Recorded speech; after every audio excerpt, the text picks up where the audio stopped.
Hello, my name is Jared Skeens and welcome to the Zoom room. Today we'd like to cover Pure Maths 1, Integration Part 1, the Antiderivative. So as you can tell in the last unit we talked about the derivative. So now we're going to talk about the antiderivative, or going in the opposite direction of the derivative. So one of the things that we want to talk about is this concept here of tying in what we did in the last unit with what we're going to do in this unit. And if you remember, we started at an original function, f of x, and when we took the derivative, we went down these steps. So we had the first derivative and the second derivative. So when we want to go backwards, we want to go the opposite direction. If we are undoing a derivative, or if we're going in the opposite direction of the derivative, then technically it's called the antiderivative. When we come back up, we go from second derivative back to first derivative back to the original function. But if we take the original function and we integrate one more time, we get to this notation with a capital F of x. So technically, down here, when we go against the derivative, it's the antiderivative. When we go from the original function up another step, that's integration. But for the sake of continuity in our unit, we're just going to refer to all of it as integrating or integration. The formula is actually the same, just like derivative was just doing it over again going down, doing the integral is the same formula going up. Now when we're talking about integration, there are two types. There is indefinite integration, or the indefinite integral. This kind of like elongated S shape is the integral sign, just like d dx was the symbol that you're going to do the derivative. This elongated S is the symbol that you're going to integrate. So this integral is indefinite because there are no boundaries listed here on our integral sign. If you look down here at the definite integral, it has boundaries, and you can see the A and the B. That's where numbers will be placed. And the lower number or smaller number is usually in the A spot, and the bigger number is usually in the B spot. And so that tells you the boundaries of your integral. So the formula is the same, but the difference is this. If you have an indefinite integral, that is, there are no boundaries to it, you need to put a plus c at the end. Notice both of these formulas have plus c at the end. If your integral has boundaries, or the bounds of integration, then you don't need the plus c. You're going to evaluate your integral, that is what you get after you integrate it. You're going to this capital F of x, you're going to evaluate it from capital F of b, that is your solution evaluated at b, minus this function evaluated at a. So in other words, top minus bottom.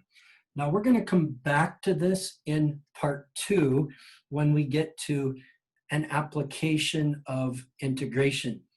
For right now, we're going to focus on the mechanics. Normally, I like to train your mind before I train the skill, but I'm going to make an exception with this unit, and I'm going to train the mechanics first. Then when we get to part 2, where we're actually involved in the application of this, what this integration actually does for us, then I'll get into training your mind with the concept. So right now we want to focus on the mechanics, how to work backwards from the derivative and work our way back up this ladder that we have. So just like in derivatives, we started off with an algebraic term, we're just calling it x, raised to some exponent n. So notice you have this integral over here and a dx over here. This dx is called, remember, the differential. We saw that in derivatives. And so this integral is the opposite of derivative, so it's going to cancel out that integral. So as we follow this through, remember with derivatives, you multiplied to the front and then subtracted 1. We're going to go backwards. We're going to add 1 to the exponent first. Then, instead of multiplying, we're going to divide by that number. So add 1 to the exponent. Whatever that value is, you divide the term by it. And then because this is an indefinite integral, we put plus c. Now you say, why do we put plus c? Well, remember if we had like y equals 2x plus 3, and we took the derivative, we got y prime equals 2. So the 2x becomes the 2, and the 3 disappears. It went away. So when we work backwards by following the opposite steps of our exponent rule, by working backwards, we can reconstruct the 2x.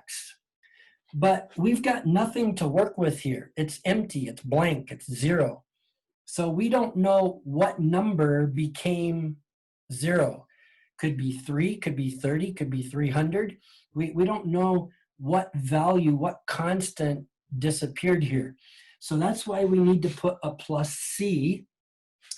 And what's going to happen, like as we see in an example up here, they give you a point that is on the original. So if they give you a point that is on the original, you can plug the point in and find the plus c. If they don't give you a point, you just leave it plus c as part of your answer. Okay, so pretty straightforward with that. And so let's get rid of this. And let's look at the expanded. Just like in derivatives, you want to line it up term by term in an exponent form. So not a radical form, but an exponent form. And if the exponent is not on your x, if it's on a parenthesis, then that means you have an expanded form. And so very similar, we add 1 to the exponent. We divide by that number.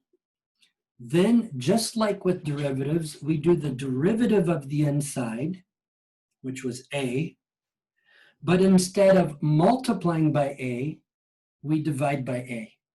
Okay, so similar to, but kind of in the opposite direction from your rules for derivative. They still work with the exponents.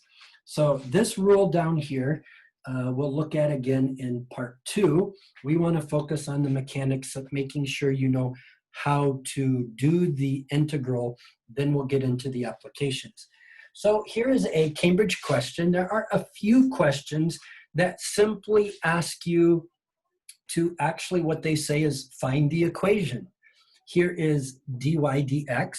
Remember, you always need to pay attention to where you're at, what level you're on. So dy dx is the same thing as first derivative. We're right here. And it gives the equation, and then it gives a point. Now remember, if they give you a point, that is to help you find the plus c. Then they say, what is the equation of the curve? Meaning they want to know what is the value of y. Which means we want to go back to our f of x, the original function. So whether they're using differentials or y or f of x, you still should know where you're at and where you want to go. Now, how do we carry this out? Well, first of all, let's deal with a little bit of notation things. You can directly go straight into it, but you should use proper notation because it helps communicate to you what you're doing. So the first thing, notice the dx is over here. So we actually want to multiply both sides by dx. We're multiplying the entire side by dx, which means that it cancels from over here, and what we have is actually the y, okay? Now that we've canceled that out, I'm just going to erase it so that it's out of the way. And what we really want is to integrate it, so we need to draw our integral sign. Remember, the integral is the opposite of our dx, okay? If you wanted to, instead of multiplying the dx to the other side, you could have also separated it from the y so that it looked like this. Okay, this is another way that you could notate it, and the integral and the ddx cancel out, leaving you with the y. So you kind of have a couple of ways, but what's important is you're communicating what you're doing, okay? So I moved the dx to the other side so that it matched your formula. We have an integral over here and the dx over there. And so let me get rid of this one. And we're going to end up with the integral of dy is just y. Now we follow our formula term by term. Make sure you identify terms. This is one term, and the -2 is a separate term. Here's our exponent. We add 1, and so 1/2 plus 1 is 3/2. So we get a 5x minus 1 to the 3/2, and then you also divide by that value. So we're dividing by 3/2. And because this is the expanded form, we need to also do the derivative of the inside, which the derivative of the inside is the 5. So instead of multiplying by 5, like we did with derivatives, with integration, we divide by the 5. Okay, so you still take the derivative on the inside for both derivatives and integrals. For expanded form, you derive the inside. The difference is with derivatives, you multiply. With integration, you divide. So we divide by 5. And then over here, we get a minus, and we have a 2 here. This is the same thing as a minus 2x to the 0. Remember, a term, algebraic terms always have 4 parts: sign, coefficient, variable, exponent. The sign is negative, coefficient is 2, and the variable exponent was an understood x to the 0. Anything to the 0 cancels to 1. That's why you don't see it, but you need to know it's understood. So when we add 1, we're adding 1 to 0. 0 plus 1 is 1. That means the x shows up again. So we get minus 2x. Of course, you divide by that number. This is not the expanded form, so we don't have an inside to deal with. And because it's indefinite, we need to put plus c, meaning this empty space at the end could have become 0 by some constant. Some constant disappeared in the derivative process. We don't know what it was, so we put plus c for constant that may have been there. C can end up being 0, or it can end up being some other number, but we don't know yet. Now we can just simplify this a little bit. So we get a fraction times a whole number multiplies into the numerator, not the denominator. So that's 15 over 2. So we get y equals 2/15. Okay, so this here on the bottom is 15 over 2, and then you invert and multiply. When you divide by a fraction, you invert and multiply, becomes 2/15. 5x minus 1 to the 3/2 minus 2x plus c. Okay, now we take our point and plug it in for x and y. So remember, this is our x and y here, and we plug it into here so that we can find out the value of c. So we get 3 equals 2/15 times 5 times 2 minus 1 to the 3/2 minus 2 times 2 plus c. You can use your calculator to help make this go more quickly, but here we have 2 times 5 is 10, minus 1 is 9. You work with parentheses first. On a fractional exponent, the denominator is your root. So square root of 9 is 3 cubed, because it's power over index number, so the top number is your exponent.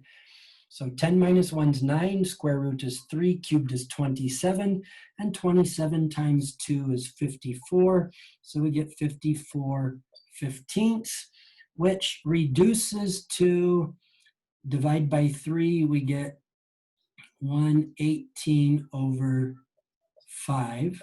So we'll simplify that. And then minus 4 plus c. Let's add the 4 over here. We get 7 equals 18/5 plus c. And if we make our 7 with common denominator, we get 35/5.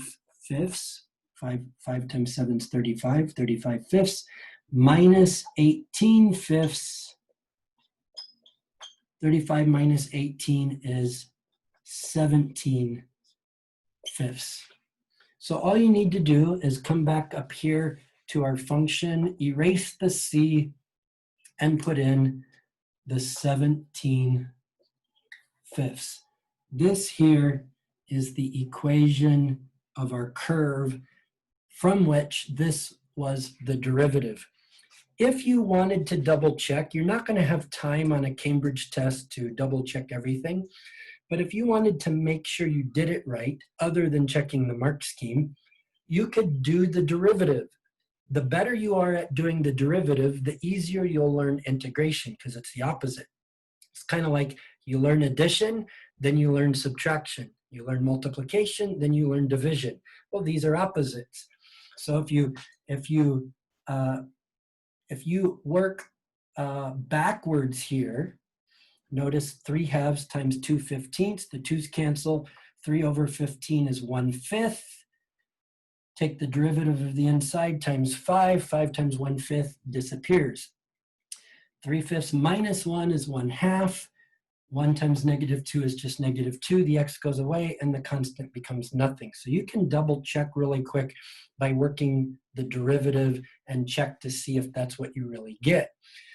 Or you can check the mark scheme. But remember, when you're relying on a mark scheme, if you make a mistake, don't just fix the number. Mentally try to figure out what did you do wrong. And try to remember so that you don't do it again the next time. You really want to get these mechanics down because they're at the beginning of these big question types. If you get the mechanics correct, you have a much greater chance of success on the application. If your mechanics are off, your whole problem's gone, okay? So really make sure you focus on the mechanics and do it right. Let me set up another example for us to look at.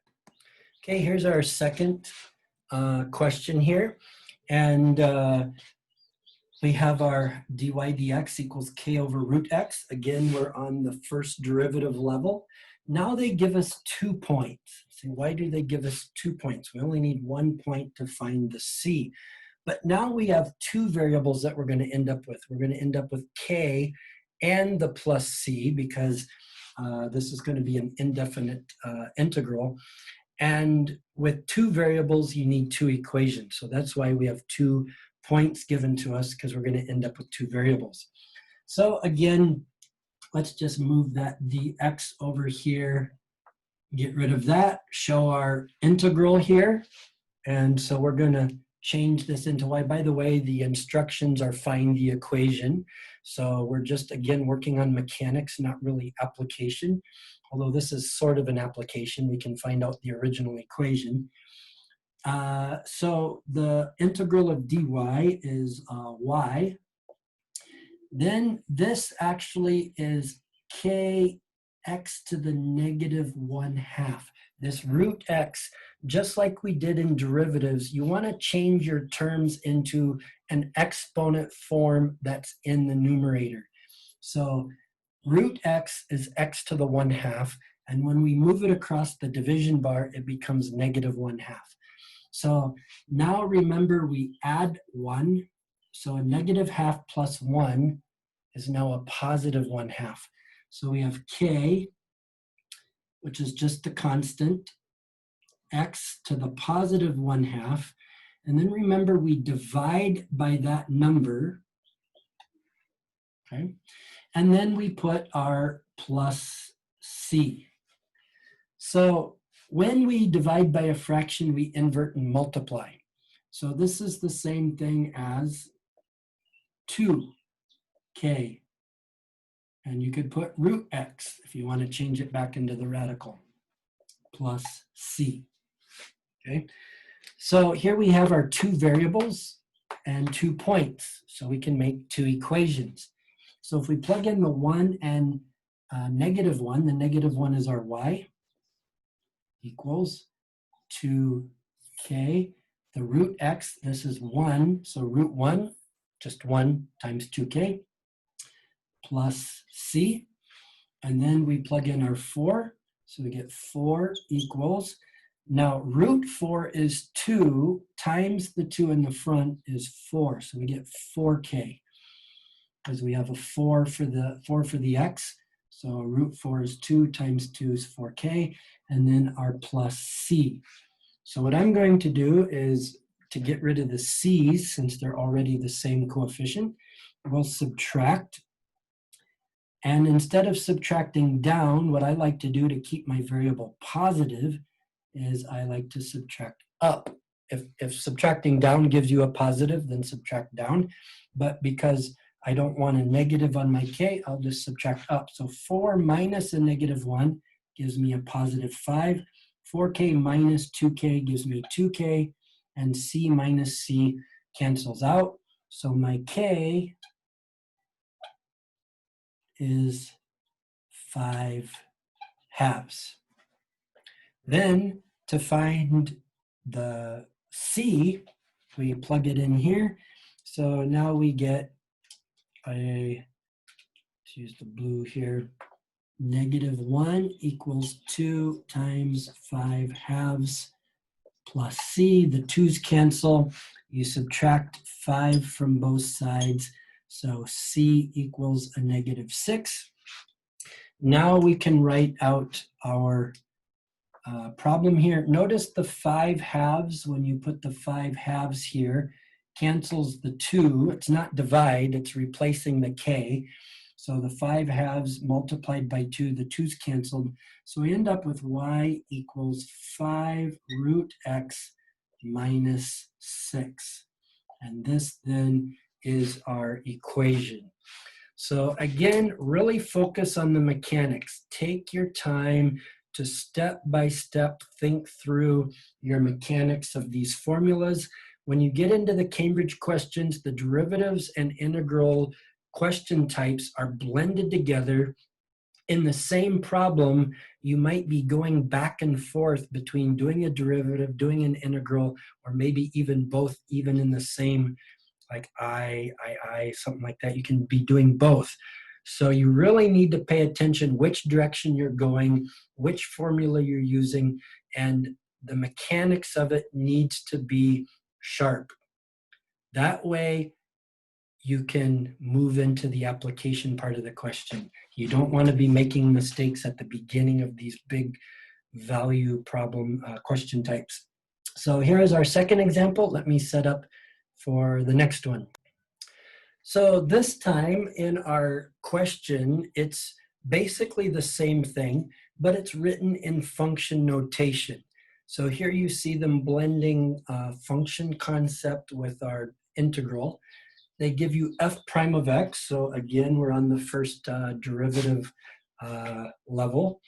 And they give you the equation. They give you a domain statement just because of the type of function that it is. They provide the domain statement. Then they give you this function evaluation equation.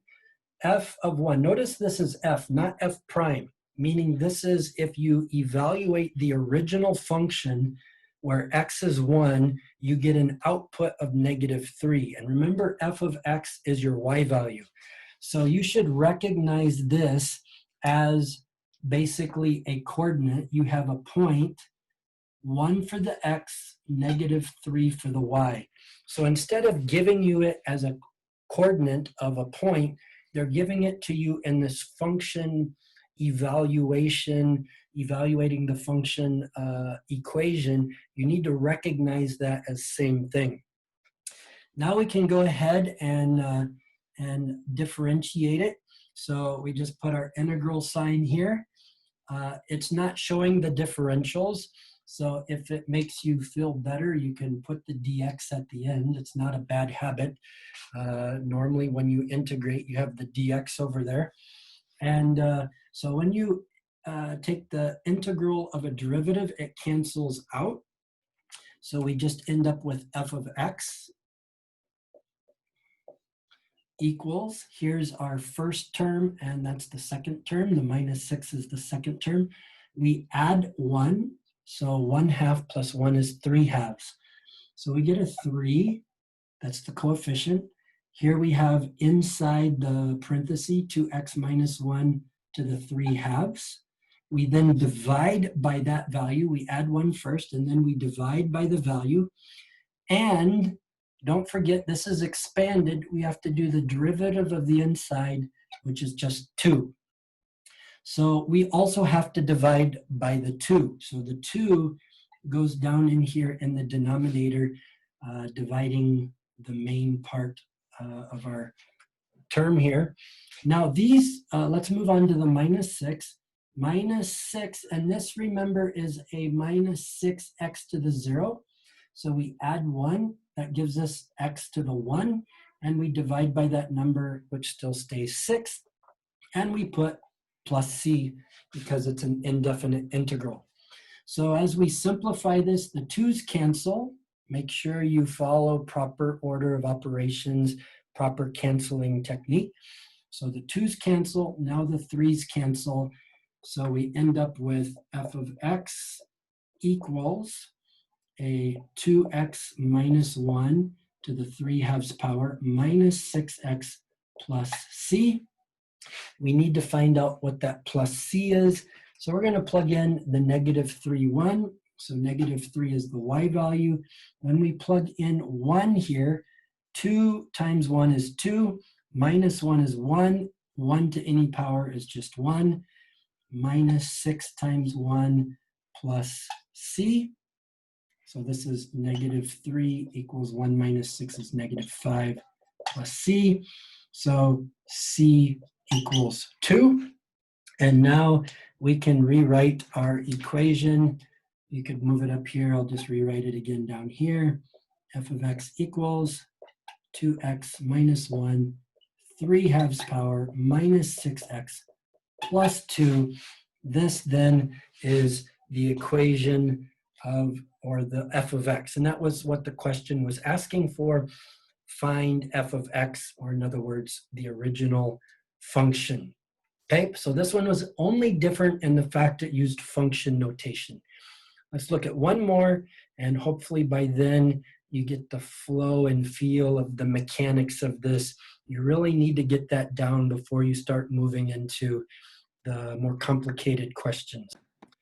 Okay, here's our last example. Now this one's a little interesting because now we're starting at the second derivative, d2y over dx squared. So our second derivative, and it's asking us for the original function. So we're starting way down here. We have to now go up 2 steps, and they give us a very particular point. Notice they don't just give us any point on the original function. When you're going from the second derivative to the original, and you have to go up 2 positions, they will generally give you a stationary point. And it's very important that you understand the meaning of the stationary point for both steps that you have to go up, okay? So let's get back to that in a minute. Let's go back to our mechanics and move up that first step from the second derivative up to the first derivative. So we're going to integrate this. Again, if you want to put a dx, back here so that one of our dx is canceled. This is only going to cancel one derivative. So when we integrate this, this still becomes dy dx. So the integral will cancel one of those two derivatives. And here is our term by term, not very difficult, not expanded. This is separate, so 1 plus 1 is 2, and we divide by that number. So notice the 2 cancels, and we end up with x squared minus 5x. Remember again, this is an understood minus 5x to the 0. So we add 1 to our 0, which gives us 1. And when we divide by 1, we still get negative 5. So then, because it's indefinite, we add the plus c. Now this is where it's really important that you pay attention to the meaning of a stationary point. The coordinates, plural, the x and y, work on the original. Remember we said the original function is for coordinates. The first derivative, which is where we're at right now, we're not on the original, meaning we can't use the 6, okay? But because this is the derivative, remember the derivative is where the stationary point has a slope of 0 at the x value. So the x value is still good for this first derivative, and the answer to the first derivative is going to be our 0, okay? So the stationary point is where the slope is 0 at the x coordinate. So you use the x and you use 0 because this is slope. This is not y, this is dy dx. Okay, so this is xy, this is x dy dx. So we can use the x, we cannot use the y, we don't have y. We have dy dx, which is slope, and the stationary point at the value of x has a slope of 0. So very important that you understand that relationship. You cannot use the 6 in this step right here. So we plug in the 3, and we get 3 squared minus 5 times 3 plus c. So that gives us 0 equals 9 minus 15 plus c. So 0 equals 9 minus 15 is negative 6 plus c. So c equals 6. Okay, so we can come back up here. I'll just draw an arrow up here. And so now we're going to get rid of this c, and we're going to put in 6. And this is not 6 because the y was 6. They're not the same thing. Okay. Now that we've got the first derivative, now we can integrate again to move up from first derivative to the original function. So we integrated once to move up from second derivative to first derivative. Now we're going to integrate again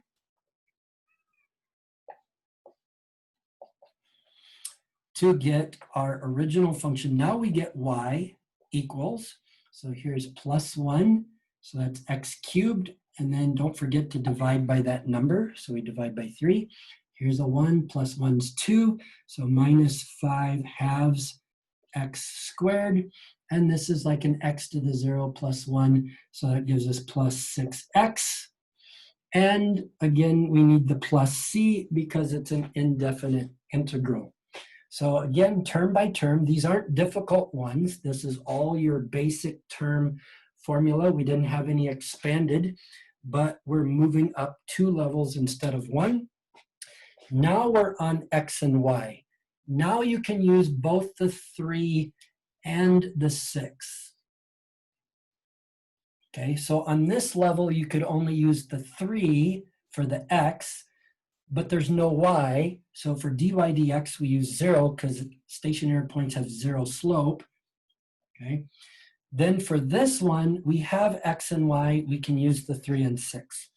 So now this becomes 6 equals, plug in a 3. That's 27 thirds minus 5 halves times 3 squared is 9, plus 3 times 6 is 18, because that's a 3, and then plus c. And so this is a 9 here. So we have 6 minus 9, that would be negative 3, equals, here we have a negative 45 halves, plus 18 is 36 halves, plus c. So that gives us what? It gives us another 9 halves.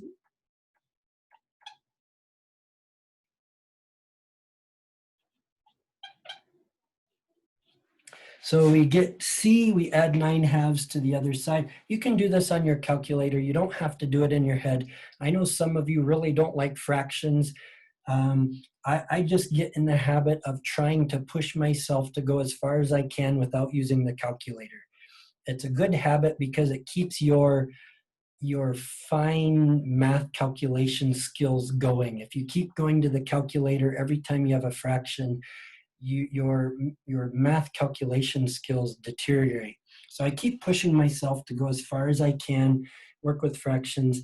So like I said, you can use your calculator. C will end up being 3 halves because you add 9 halves to positive or to negative 6 halves. So you're adding 9 halves, add 9 halves, and it gives you positive 3 halves. So I kind of run out of room here, but you can just come back up to here, get rid of the c, and we're going to put our plus 3 halves. And now this here becomes our original equation. So we did the same thing as what we did before, but we had to do it twice. And you have to properly interpret and understand this concept of stationary point. So I hope this helps. Really work on your mechanics. It's really important. Again, thank you for joining me. See you again next time with part 2 when we start getting into the application.